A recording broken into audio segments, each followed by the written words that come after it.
Hello, church. I'm glad to be sharing the Word with you today, and as always, I try to share with you what encourages me from the Word. And I'd like to just share a couple little thoughts out of Hebrews today.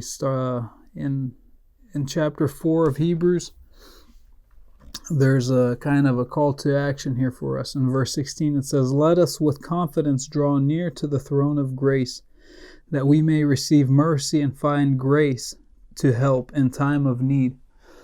And I think that's such an awesome verse to consider when we come to God in prayer, when we are on our knees.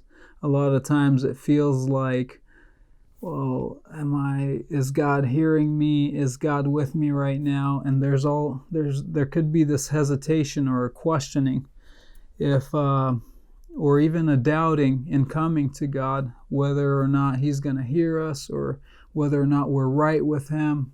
And there's a lot of things that can cause that, but this verse calls us clearly, "Let us then with confidence draw near to the throne of grace, that we might receive mercy and find grace to help in time of need." So that's what we need right there, that we might receive mercy, right?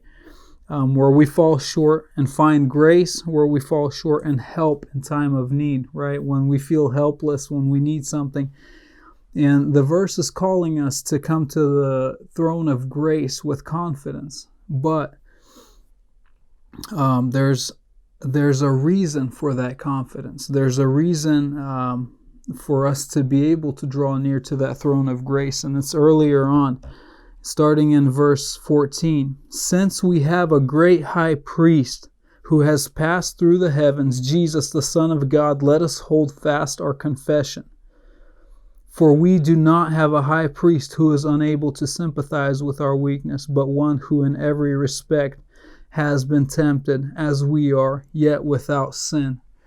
And that's the catch right there. That's the key of our confidence. That's the hope that we have in coming to God and coming to His throne of grace, is this great high priest. In other words, a mediator, someone who stands between us and the Almighty and bridges that gap, so to say, from the gap between our fallenness and God's goodness and God's holiness and God's perfection. So that's the key to that confidence and coming to God. Just keep that in mind. We have a great high priest. And notice this, "Let us hold fast our confession." That means hold on. Hold on to your faith. Hold on to your hope. Hold on to your confession, right? And it says, "For we do not have a high priest who is unable to sympathize with our weakness." So Jesus Christ lived and experienced the challenges and the troubles of this life just as we go through, right? So He went through it Himself.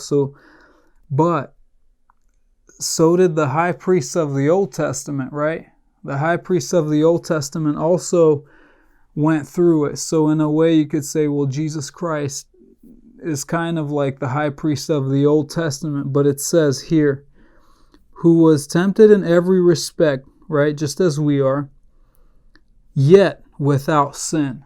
Yet without sin. So just as God provided the high priest, a mediator in the Old Testament for His people, we have a greater high priest in Jesus Christ. So He's able to sympathize with us because He was in the flesh, but He was without sin. So He is even greater.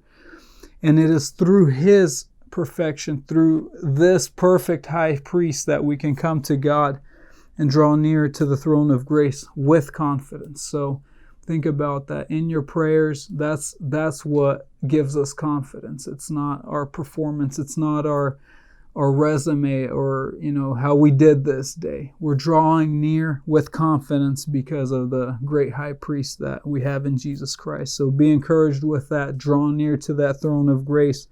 Find mercy. Find grace to help and